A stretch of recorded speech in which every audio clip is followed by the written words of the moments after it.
ஆழிமழை கண்ணா ஒன்று நீ கை கரவேல் ஆழியுள் புகு முகந்து கொடா தேடி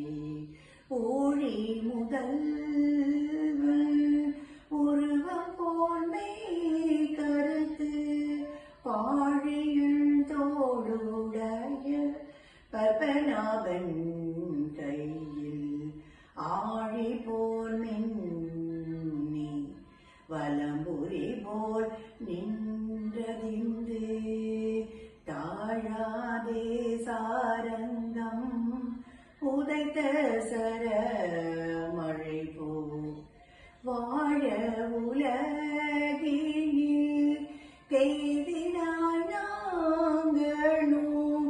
மார்கழி நீராடி மகிழ்ந்தேலோரும்